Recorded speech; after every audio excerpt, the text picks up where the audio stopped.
Hey everyone, welcome back to the Promised Land podcast with me, Scott Saunders, chatting about the latest in Manchester United land.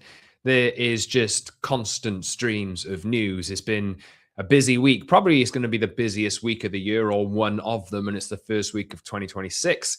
We've seen Manchester United follow Chelsea's example and get rid of Ruben Amorim, and now we're in this purgatory zone. I currently speak ahead of knowing what the actual decision is over whether Michael Carrick or Ole Gunnar Solskjaer or potentially Darren Fletcher will be the interim to take charge of United through the rest of the season.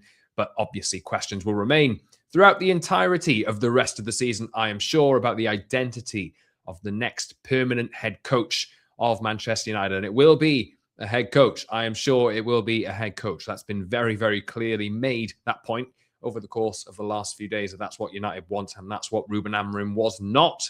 So, look, it's been busy. It's been tiring. It's been interesting. It's been depressing. It's been reinvigorating in a sense. And summarizing feelings at the moment is a difficult task to do, but maybe I will try and do it over the course of this podcast today, which I thought could be like a final word on Ruben Amorim, basically, because there's been lots of reports about how this has gone down come out over the course of the last few days in the immediate aftermath of the sacking that happened. And there's a lot to dig into. I'm sure you've seen it in a lot of places, but I think it's helped me kind of formulate a point of how I feel about this. If you've listened to the pod for any amount of time, you'll probably know that I was one of the few that were in the camp of seeing this out until the end of the season. I've said many times I was not exactly all guns blazing for or against Ruben Amorim being sacked or staying. I think that's a fair summary of my position. Whereas I know that there were a lot of people who wanted to see this decision happen a lot earlier. I thought United could have potentially got through to the end of the season and reviewed it. I think that's what the club's plan was as well before everything went down. A week ago today, as I record this, last Friday, Ruben Amorim and Jason Wilcox had the meeting, and Ruben Amorim lost his mind, apparently. And that's when the decision was made, was last Friday to do this. He took over the Leeds game. He said what he said in the pre-match and post-match press conferences. I think the writing was on the wall for me, especially after what he said last Sunday after the Leeds game, when you can't go and say that about your bosses. That was how I felt at the time, and I felt like the writing was on the wall. They made the decision on Monday, and here we are again. So, look, it's been a tough week. It's been a week of misguided and misplaced faith, I think, and like loss of faith in many cases. Maybe in my case as well, I've lost a little bit of faith that United are moving in the direction that is right. But like I say, I'll talk through the process and explore how Ruben Amorim failed Manchester United, but also how INEOS have failed him over the course of this podcast today, knowing what we know now. So please subscribe to the pod on Apple, Google, Spotify, and on YouTube as well. Please subscribe, hit the notification bell so you never miss a show. Get in the comment section as well. Like videos, 5-star reviews, and all of that kind of stuff is really, really appreciated. Follow me on social at @_Scott Saunders as well for more. I've had my say over the course of the week in a few different places, and it is an emotional situation. It's a frustrating situation. It's an opportunity to look forward and align or realign with what Manchester United's DNA is. And I will at some point, of course, talk about who the permanent manager should be. There are lots of names flowing around. There are lots of names floating about.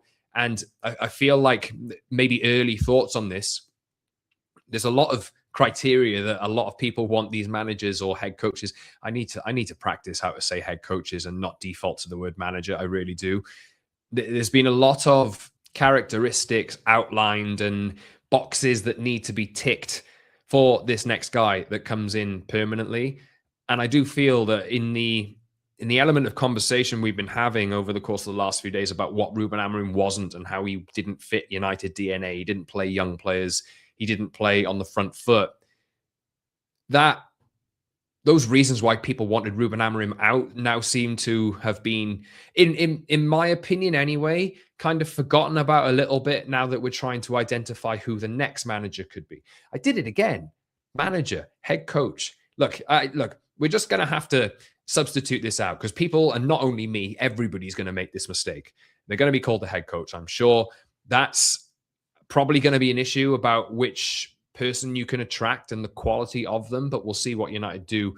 They've spoken to a lot of candidates before, as we know, and missed out on candidates before arriving at Ruben Amorim. And I'm sure they will revisit some conversations that they have had with the likes of Thomas Tuchel and this kind of thing. But I feel like I asked a question on social media this morning that what are the key characteristics you want to see in a United manager?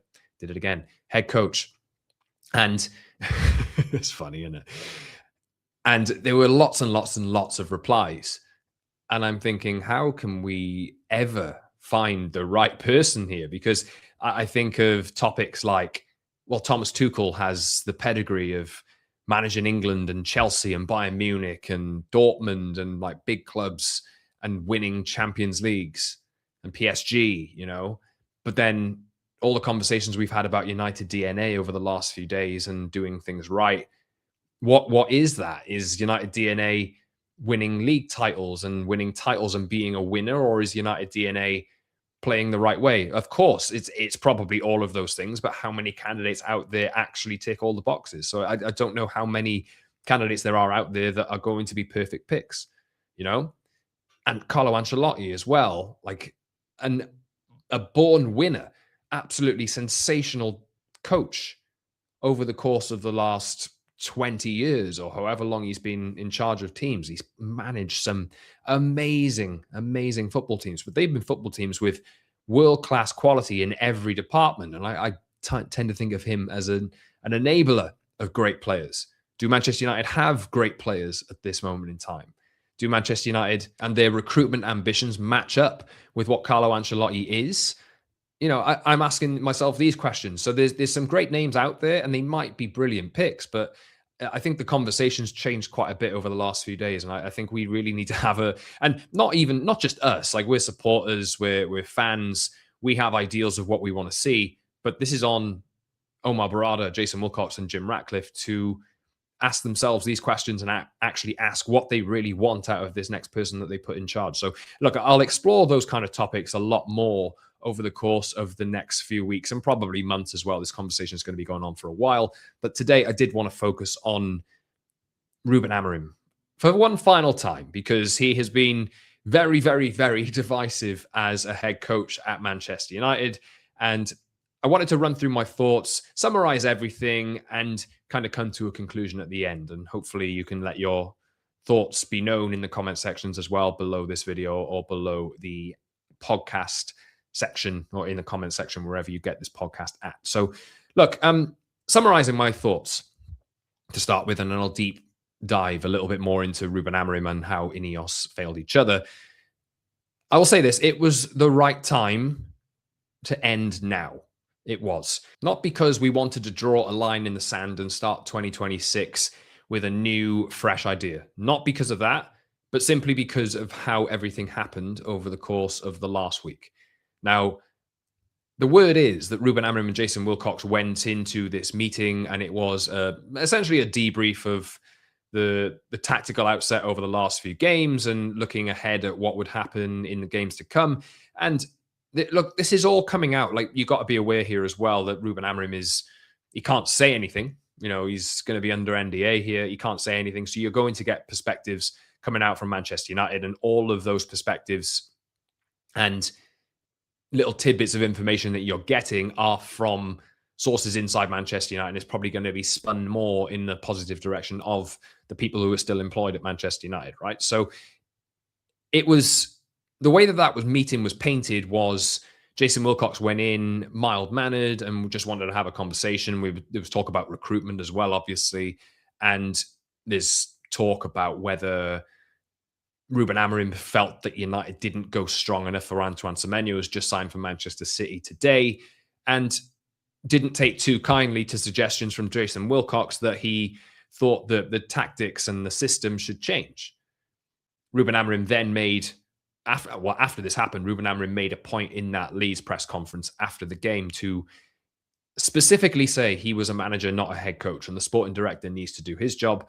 The scouting team needs to do their job. And I think he's there mentioning and kind of suggesting that there has been that interference behind the scenes. And he feels like lines have been crossed with how much control he has had. So to me, it was the right time to call this off, simply because he's a combustible character.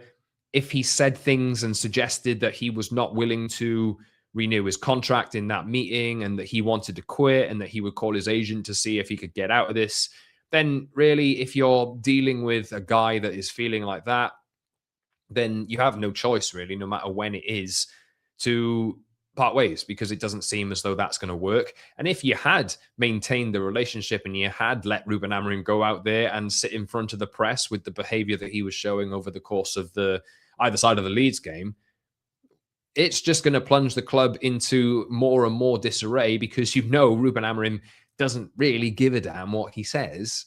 And sometimes a lot of the time that's landed him in hot water with media. As great a soundbite as he can give, that's probably not the way that you want to operate as a Manchester United coach, a front-facing person who's in charge of the team. That's not the way you want to operate, because you're giving press everything. And it is, as refreshing as it was a lot of times for me to hear, to kind of like get an idea of what was happening, it does not do well. He said things, and I'll get into them over the course of this, but a lot of things that I disagreed with, but I did kind of appreciate the honesty, because it is like quite nice to kind of get an idea of what's happening inside his head and happening inside the football club as well. But you can't go out there and say what he said. You cannot do it. And I think and my understanding of this now, and my thought process on this now, is that meeting happened on Friday. The club knew that was happening. Probably Amorim knew that was happening as well, even if he didn't get that official communication until Monday morning. But he wanted to go down swinging, and he wanted to get his point across before that communication of him leaving was actually communicated. So it is the right thing to do on the club side, but it is also right to point out here that they haven't sacked him for the tactics and results that we have all been looking at with disdain and complaining about or discussing over the course of the last 15 months that he was in charge. So it indicated to me that the club wanted to get through to the end of the season with him. And this decision was basically made off the back of a disagreement and a blow up, as it's been said, that Ruben Amorim had with Jason Wilcox. And it's not down to results. No matter how bad they've been, no matter what this statement has said, you can't go and say he blew up in a meeting and we just wanted to get rid of him. You can't go and say that. So what they did say was, the best chance for us to go and get in the top 6 or the top 4 or whatever is probably to part ways and find somebody else. But that's not really what happened, is it? We all know that. Saying that, Ruben Amorim did fail Manchester United based on results. And this podcast has been a lot trying to, and maybe I'll jump back to this. Actually, I say this periodically about the title of the podcast, called The Promised Land, a Manchester United podcast, right? So that title comes from Clive Tildesley's commentary on ITV in 99, when Ole Gunnar Solskjaer scored the winner. He said, Manchester United have reached the promised land. Ole Solskjaer, the 2 substitutes, etc., right? And this podcast came about, I think we're in it was around the time Ronaldo returned, I think, that this podcast started in 2021, start of that season, I think, with me and Rob. And we were trying to come up with a name, and we thought, and a thesis behind the podcast idea. And that idea always was charting how Manchester United get back to that moment, right? How do Manchester United get back to the promised land? And that has been my kind of idea behind this podcast, and Rob's idea, of course, for the last 5 years.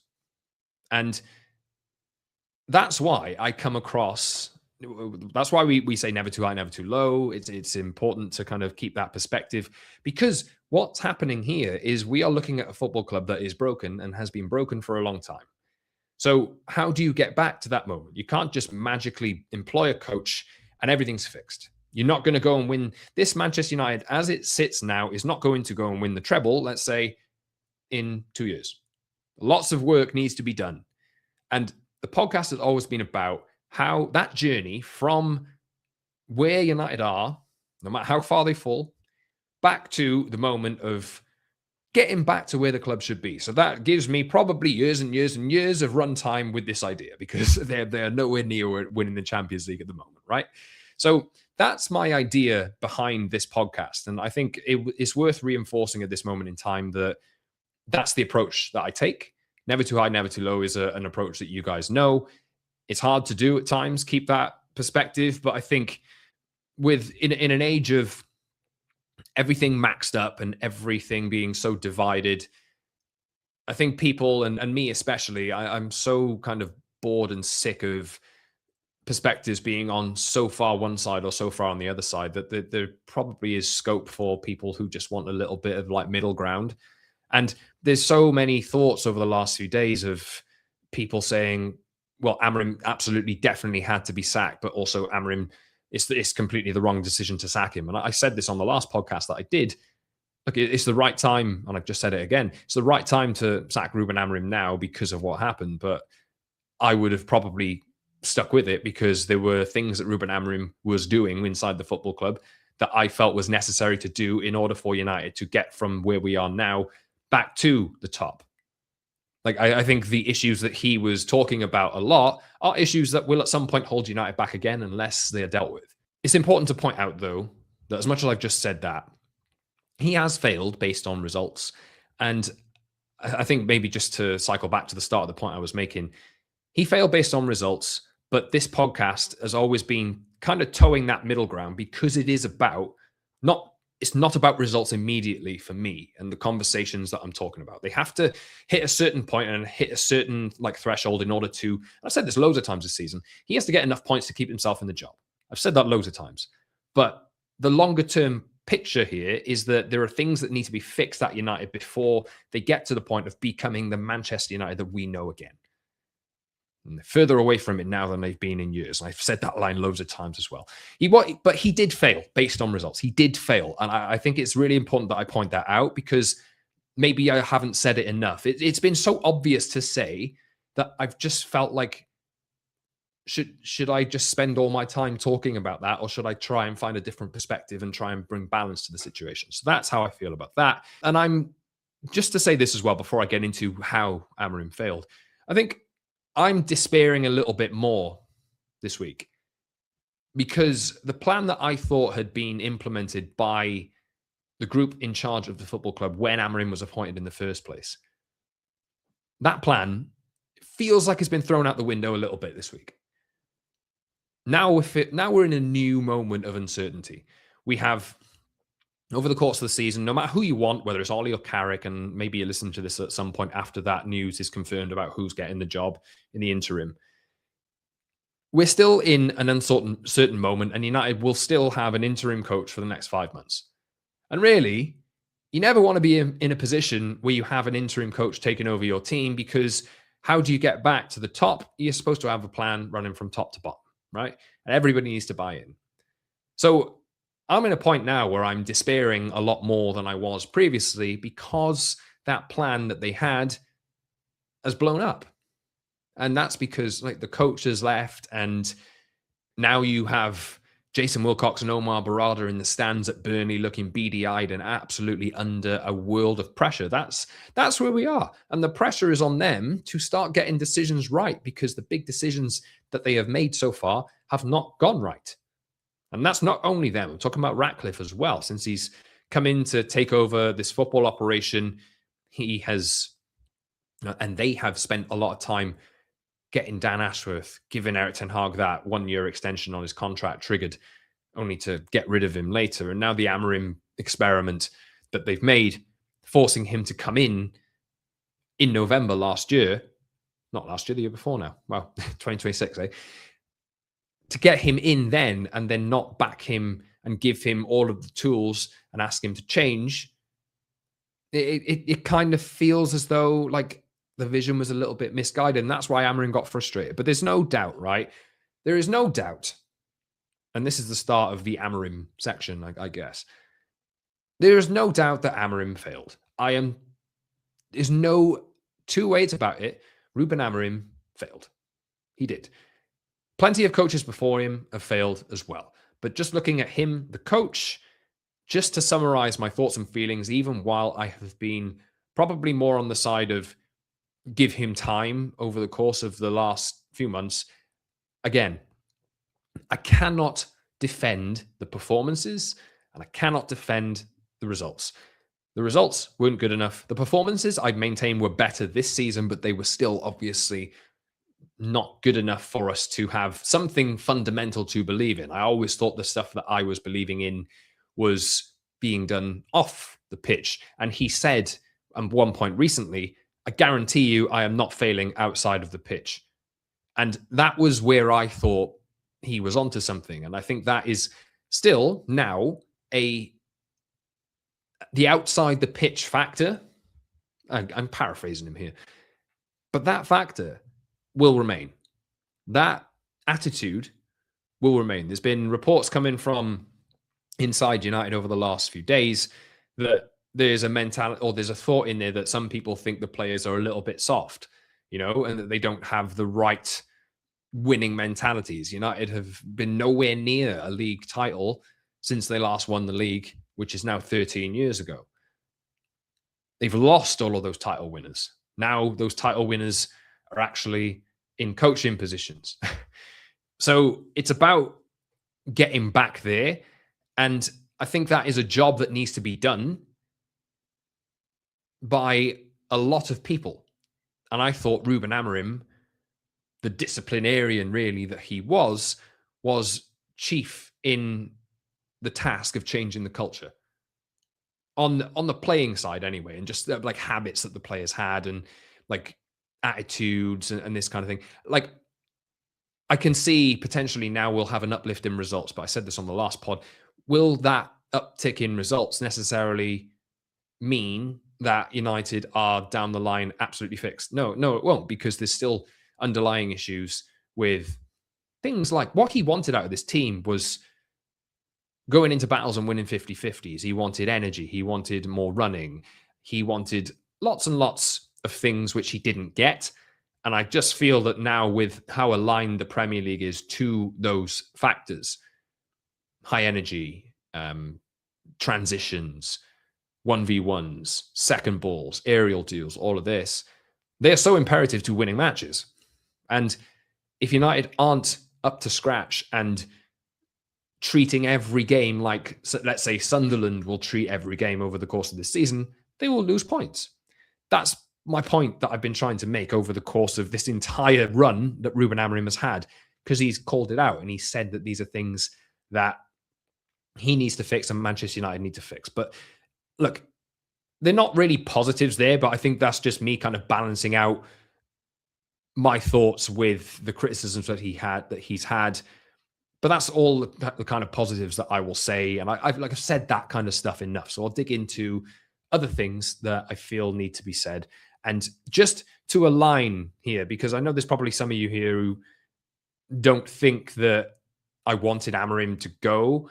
Like, it's different. I don't have to want him to go for Manchester United to be all better. I think there are still things that United will have to fix now, and the people running Manchester United will have to fix now. I said myself, I was pretty much like agnostic to who the manager was, because I think there are still issues at the football club which will undermine whoever is in charge of the football team.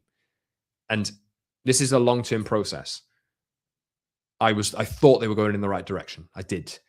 But I should still say now, there are negatives. Of course there are. They've been said enough in a lot of places, but I will acknowledge them and I will say them here just so you guys who are listening or watching can know that I know that these things happened and that these things are reasons for Ruben Amorim to go, even though he's not left for results or whatever. The system debate. I hate that word. Honestly, I'm so glad that this is over, so we can hopefully not talk about that word anymore. It's been done to death for me. And you see how on Sky the other day, I think it was like Jamie Redknapp potentially before one of the games, before the Burnley game maybe, where he said, the system doesn't matter, actually.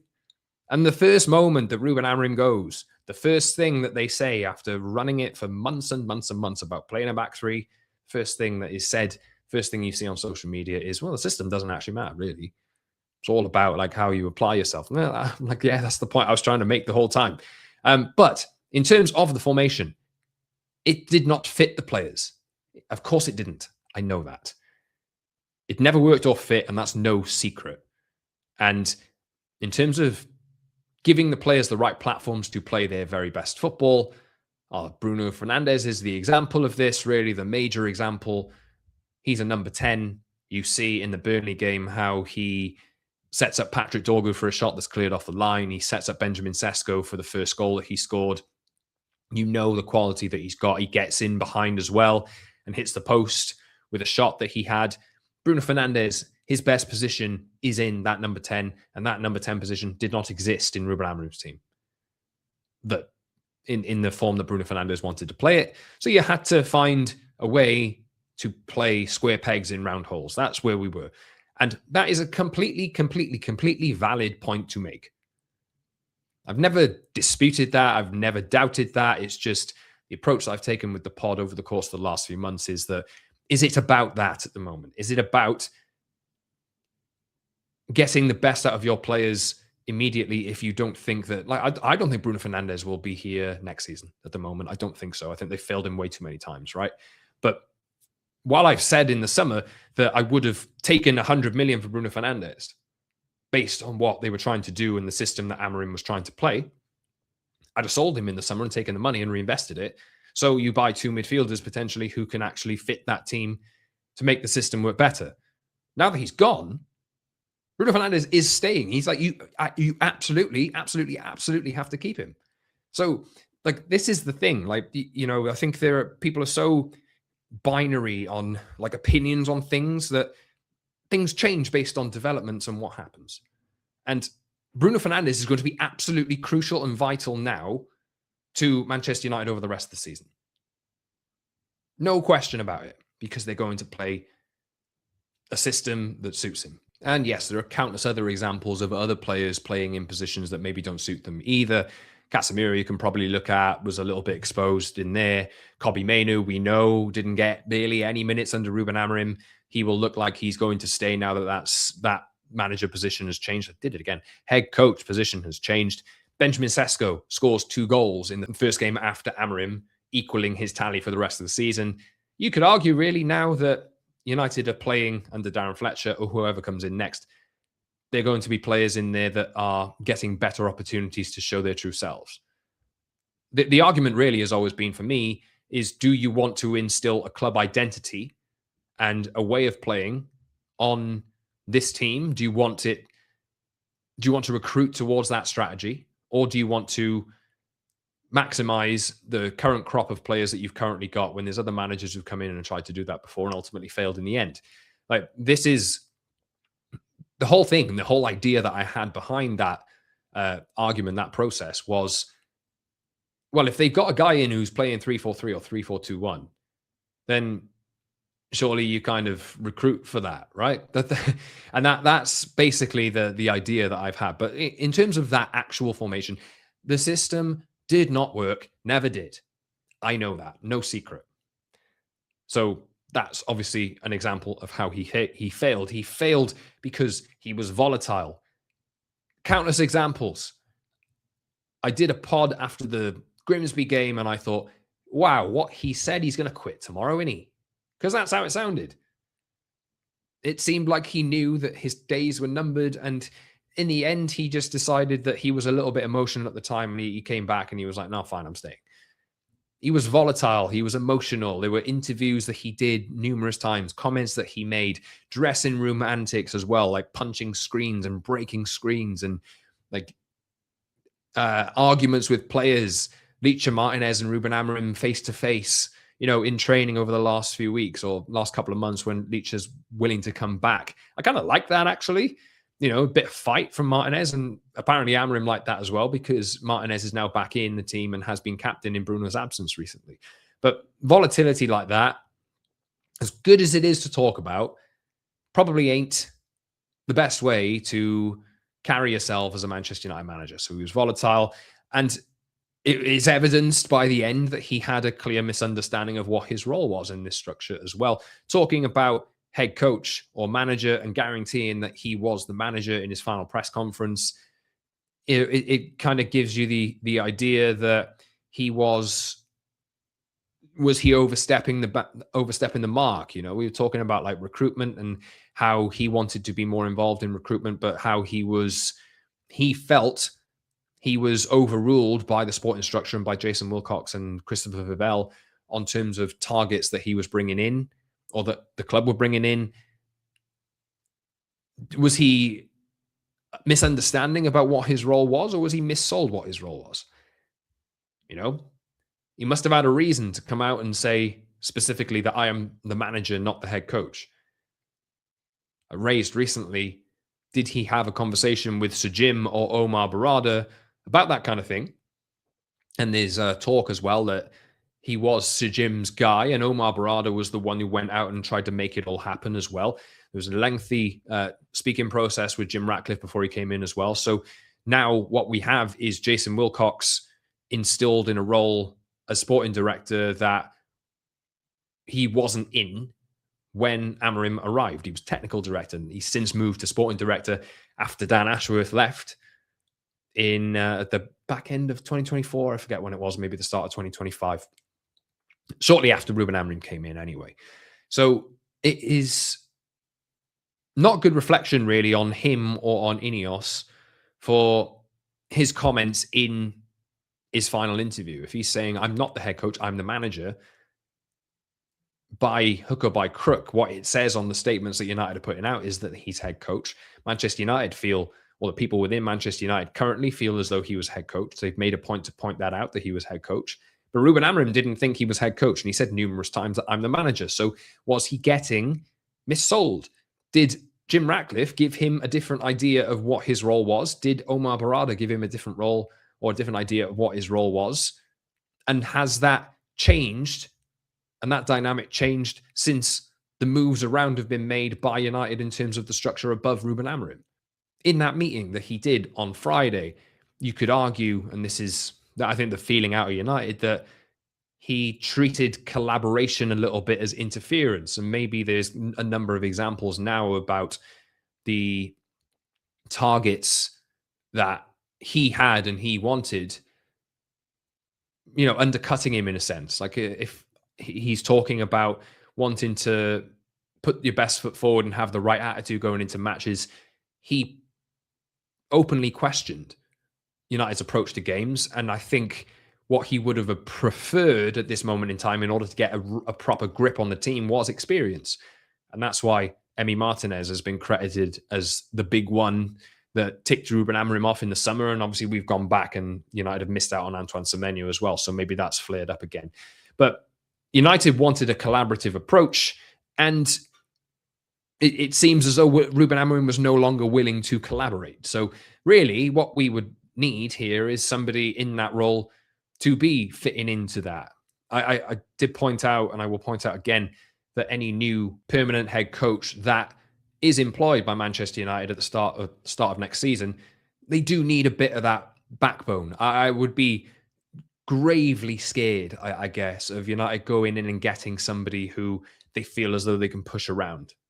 So there's a really interesting dynamic and an interesting conversation going on at the moment about what profile of head coach that United go and get next. Because there's a top tier, but would top tier coaches want to come into this, having just seen what's happened with Amorim and what he said, This is a conversation for another day. He publicly hung out to dry players. Ruben Amorim did.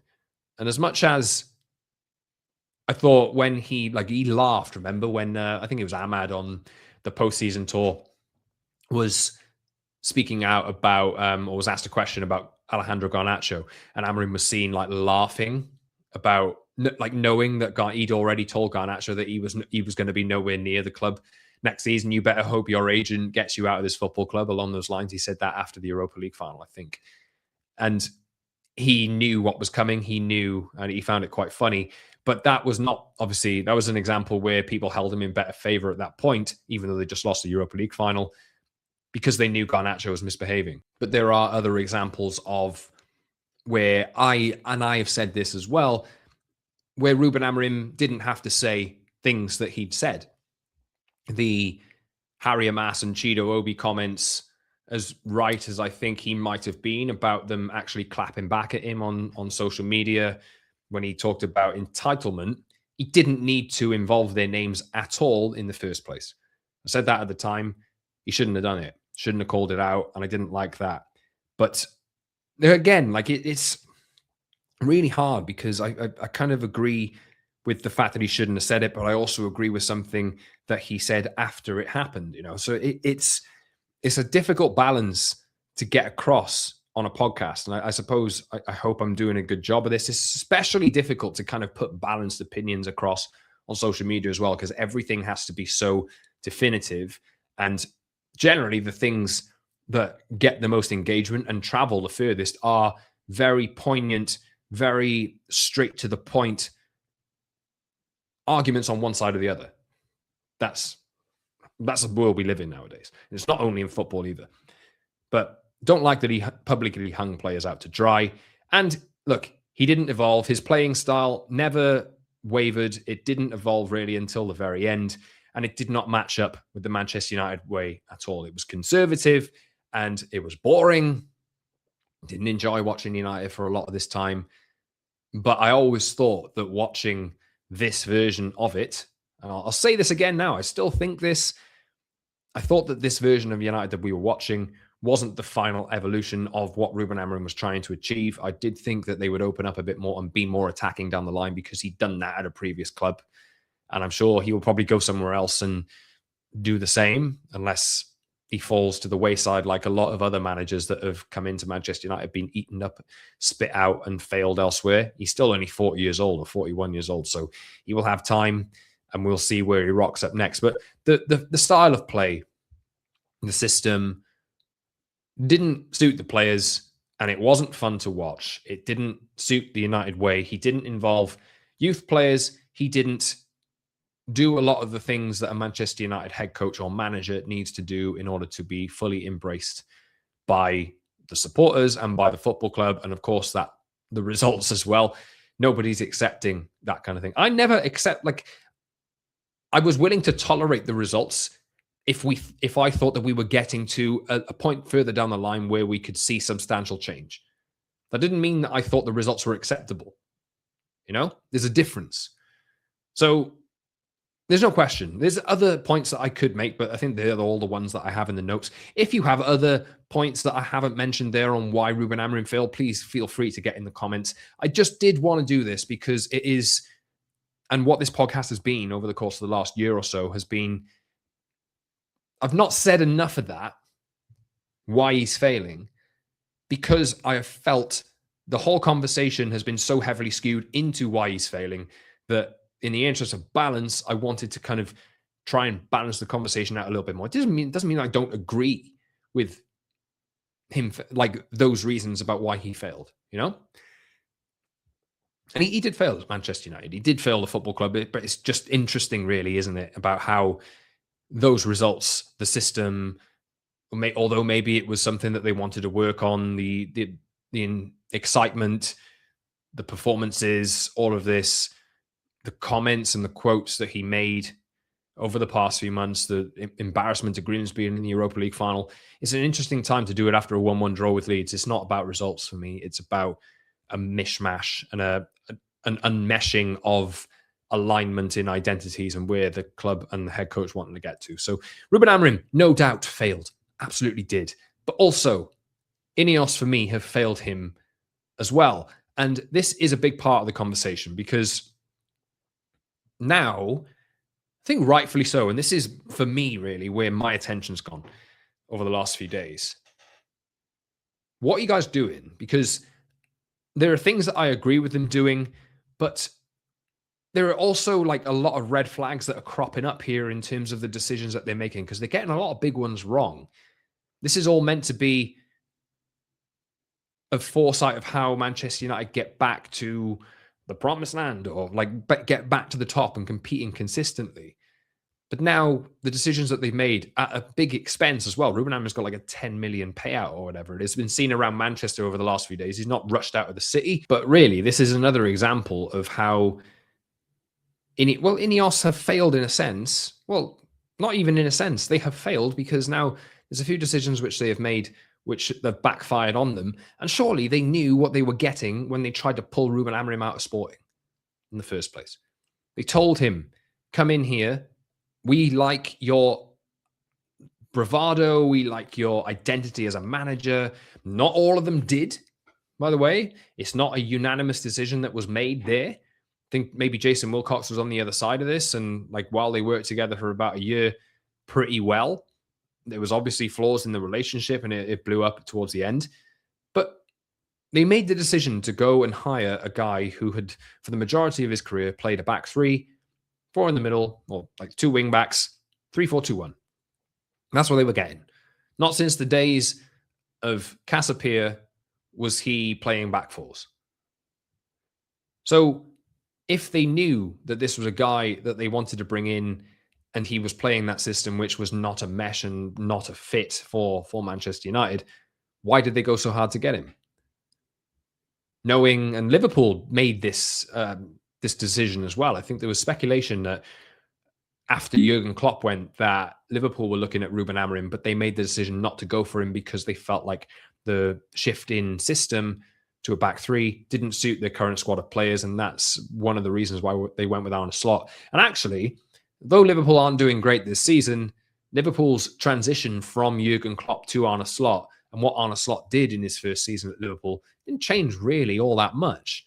Now that you see Arne Slot's actual Liverpool this season, they're a little bit worse.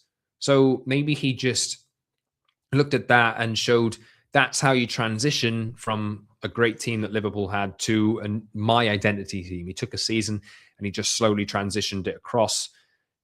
And it doesn't always, the end of that transition always doesn't work either when they spent 400, 500 million quid and they're worse off. They're not going to win the league this season, you know. But INEOS knew at the time that Ruben Amorim was this. And to get him to then try and change towards the end, it makes you think like, what's the point, guys? Like, why did you do this in the first place? And that's my big criticism of this is, if it's come to this point, why have you done this in the first place? Maybe they didn't realize the combustible character that he was. They felt like it wasn't a workable relationship anymore. But Amorim even said at points that he was willing to change. I pointed that out numerous times over the course of the last year.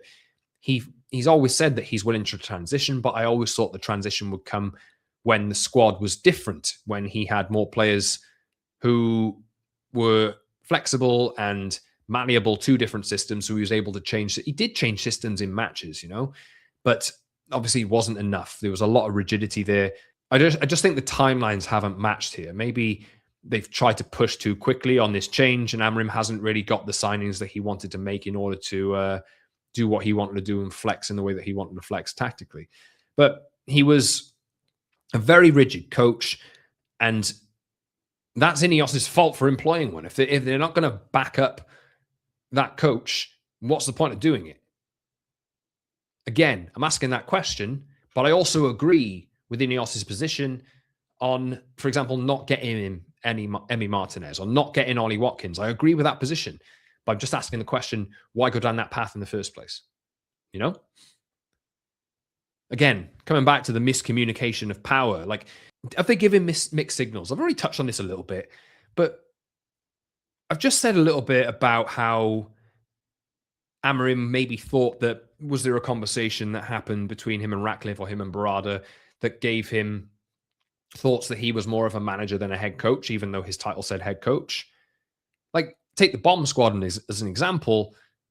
Ruben Amorim was very, very much backed there. In terms of the players that he identified that he wanted to get out, apart from Terrell Malacia, they got rid of them. And it's about attitude, but it's also about tactical fit as well. And maybe you could say those players were jettisoned out because of the attitude that they were showing, and maybe they even kept players like Casemiro and Kobbie Mainoo who weren't really the right tactical fits for this team. Marcus Rashford and Garnacho, for example, were not like tactical fits for this team because he wants forwards who play like more narrow than those players who like to hug the touchline, you know? So I think really for me, the example of I guess a miscommunication of power was displayed a few times on INEOS's part because they supported Ruben Amorim fully in getting rid of the bomb squad. He was back there, and does that suggest that there's a level of power of a manager in that exchange? It's been noted this week that David Gill challenged that decision in board meetings as well. And look, it was probably not the best way to go about getting those players out. And look, of course, it's not going to be. You kind of want to keep your cards up your sleeve or whatever, and your ideas like private. But United pretty much said that all of those players were for sale, like indirectly through media reports and that kind of thing. And that did tank the prices of the likes of Garnacho, and maybe he wouldn't have got any better with Rashford given how much money he's on. But there was a debate at the time, and I said I wanted United to get 60 million out of Garnacho. They got 40. So probably wasn't the best way to go, but that, again, I think that's on INEOS for me. They also didn't back him fully either. I know that Amorim was desperate to sign a midfielder in the summer. Absolutely desperate. And again, talking about Amorim not getting what he wanted in the market at times, I think there was a lot of internal debate about whether United spend the last bit of money that they had on a striker or on a midfielder. Now, I'm sure Amorim wanted both. He wanted Ollie Watkins over Sesko, but I feel as though maybe he wasn't so bothered about that one. The goalkeeper we've already talked about, but I think Ruben Amorim's team needed a midfielder urgently, and he didn't get one. And that has led to a lot of things. I think Kobbie Mainoo's absence out of the team has been in a fair bit down to not having an ideal partner for him. Maybe he would have been sold if Amorim had stayed down the line. I don't know, but I still feel as though Kobbie Mainoo's fit with any of the midfielders that United have in this team at the moment was not the right one. There's numerous examples of United getting exposed in that midfield area. I spoke about it so much. I'm not the only one to have done that. But there are so many examples of how United were pierced through in the midfield, at the heart of the pitch. And Amorim, I think, wanted a player who could cover ground, who could carry the ball, who was tenacious, who could tackle. And every big team, every great team in the league needs one of those players in order to succeed. You know, you just look at the examples of Declan Rice and like that kind of mentality of players. Rice is a bit more of an all-rounder, but they got to have a good defensive head. They've got to be good at covering ground and good in duels and good at carrying. You got Moises Caicedo, you've got Rodri's a different kind of player, but historically at City, he's been like the linchpin of that team. You can even look at players at Aston Villa. Liverpool revamped their midfield, and while it's not perfect at the moment, you can see that Ryan Gravenberch, for example, I watched Liverpool versus Arsenal last night, and he was really good. He was showing the footwork and the ability to carry the ball that I think United desperately lack in that position. And then you have Alexis McAllister as well, who's been pretty good at Liverpool, who has good passing range. Liverpool still need to upgrade in there, but United ignored the issue again for another manager, ignored it again. And it just seems as though I would like to sign, you could go and sign 3 midfielders in the summer, honestly, revamp that entire position. Just please go and do it so we don't have to talk about that anymore. And make sure that those profiles are the right ones. Whether they'll sign, I hope they sign at least 2, honestly. I think Casemiro will go now. If anything, this Ruben Amorim exit is pretty much sealed that Casemiro is going to go. And I'm sure there will be others as well. Mamadou Ugarte as well, I would imagine, will go. But they kind of let him down a bit there for me. They let him down a lot, really. You give him all these, beliefs and promises. You try and pull him out of Sporting, a team where he's top of the league, would have won the league with them, where he's doing really well in the Champions League with that team, and you say, no, it's now or never, you come here now. And if anything, that decision to bring him in the November has given everybody a reason not to like Ruben Amorim because it was such a bad fit at the time. I always thought that give it time and they will be able to get to a point where everything meshes up, but we never simply got to that point because it took too long for Ruben Amorim, and that's kind of where we were. But that was their decision to bring him in. Their decision to bring him in and their decision not to back him, knowing the financial position that they have as well. So I'm just going to, again, round off and say here that they have a duty to protect the financial position of the football club as well. And they have the duty to make the right decisions about the profiles of players that they bring in, the amount of money that they spend or don't spend, the amount of money that they raise. We know those problems are still there and they will still be there for the next guy as well. So Europe and Champions League are super crucial to United next season. But I do feel that while I'm criticizing INEOS in this section, rightfully so, I think the sporting department anyway is doing a good job, I think, and I reiterate this, in changing player recruitment and clearing the books and clearing the decks a little bit so United's spending position is able to loosen a little bit over the course of the next year or two. That's the way I think it'll go. But transfers are going to be much better impacted if United go and get into Europe. I don't want to talk about the alternative at the moment, but I do think that things will be looser because of the decisions that they've made over the course of the last 2 years or so. But look, that said, there's been loads of reports over the last few days about meddling, Jim Ratcliffe trying to make decisions, Jason Wilcox trying to imprint a different formation on Ruben Amorim, Jim Ratcliffe saying maybe Brian Mbeumo should play wing back. All of this kind of stuff, There's loads and loads and loads of information, but it just seems like, to me, there's too many cooks in the kitchen here. Too many cooks. And in the long term, that is not a good thing. If you install decision makers, stop trying to step on their decisions.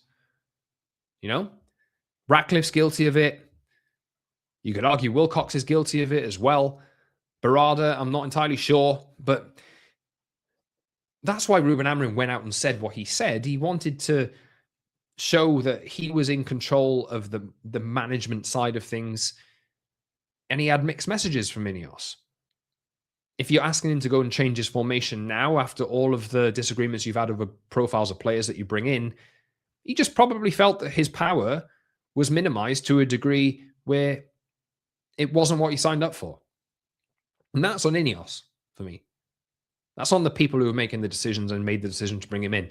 And it doesn't give me a lot of confidence moving forward that they will get the next one right. Even though I want to hope, it is a critical time, a critical next 6 months for them. Because you see how close the league is. You see how United are just one of the middling pack at the moment. And while it might be not easy, but a good solution, if you make a few good decisions in a row, maybe it would be easier to jump out of that pack and jump above it. Still, you can go the other way as well. And there's a lot of decisions that they've made over the course of the last year or so, or since they've got into power at United, that concern you. And there's protests planned ahead of the game against Fulham as well. And look, this ownership model is not ideal. It's not at all. And there are people who will go and protest, and rightfully so, because this is just not where United should be at this moment in time. So look, there are tons and tons of reasons why these two parties have failed each other. I'll summarize again. I think this is the right decision at this point in time, but it is a bit of a red flag and a bit of an alarm, really, that we're just back in this interim situation for now, when we're trying to get Manchester United back on a path where they're going to be okay in the end. I'm losing a bit of faith at the moment. I still have it, but I'm losing a bit of faith at the moment that United will be all right in the end. But things need to be better. There's no doubt about it. So I wanted to keep this episode within an hour or so, and I'm doing my best to try and do that. But I'll summarize again. There's probably points I've missed out. There's probably details I've missed out. I'm not going to be able to cover everything because there's so much that is actually out there. But just to summarize what I've said in the episode today, I think these two parties are culpable for failure on both parts. I'm not absolving Ruben Amorim of blame because he failed in a lot of areas. He couldn't bend fast enough. He couldn't suit, or his football couldn't suit ever really Manchester United and their players and what the fans wanted. It was not a mesh that ever worked, and he didn't really ever show the aptitude to go and change in order to suit those demands that we've all wanted. He escalated debates and disputes publicly and misread, you could argue, the power that he held as well. And INEOS have failed him on the other side because, look, they made the decision to bring him in.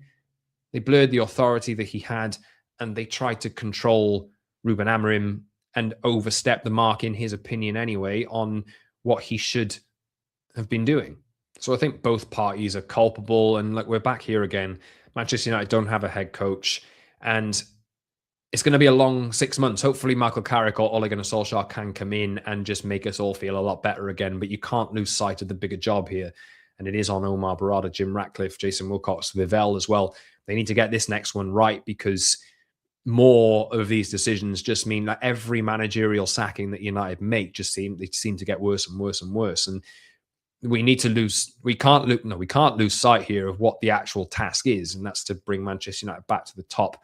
And it has to be done soon. And there's a lot of boxes to tick. There's a lot of things that coaches and players need to do in order to have belief. This is evidence again. Nobody really has any patience, so it has to go well straight away as well. So every department has to be aligned. They have to sit together, and next time they all have to be on the same page with the coach that they're getting. For Ruben Amorim, I'm sure he will go somewhere else, and he will pop up in the Champions League and at another club at some point, maybe over the next year or so. But for United, it's another familiar story. And let your comments come in the comment section or on Apple, Spotify as well. And let me know your thoughts on, is anybody particularly more at fault here? Your thoughts on Amorim, because I won't be talking about him too much more in the future now. But I did want to talk about him and this situation just to round it off as we move into a new chapter. And I hope these reflections were okay. You might disagree with some things I've said. Please let me know in the comment section, like I say. But I just wanted to paint a big picture here about how this doomed to fail from the start? Maybe it was, the way that it's turned out. And I think maybe there's a lot of learnings that can be taken here by the people who are in charge of the football club in order to not make the mistakes that they've made now again. But one thing is clear to me: a lot of people want a lot of things from the next guy that's going to come in. And that's not necessarily going to be the easiest thing to do. So let me know your thoughts. Follow me on social as well at _ Scott Saunders on X, Instagram and TikTok. Get in the comment section, subscribe to the channel, and hit the notification bell as well. 5-star reviews, all of that stuff will be really, really appreciated. I did try today to give you a balanced, I hope, analysis of this whole mess over the last 15 months, but it's now over, and there's no two ways about it. This has been failure all around. Ruben Amorim failed. INEOS failed him as well. And let's hope Manchester United don't fail with whatever they're going to do next, but it's hard to believe that they won't at the moment. So we need to see something different. Thank you very much, everyone. Until next time, this has been the Promised Land Podcast.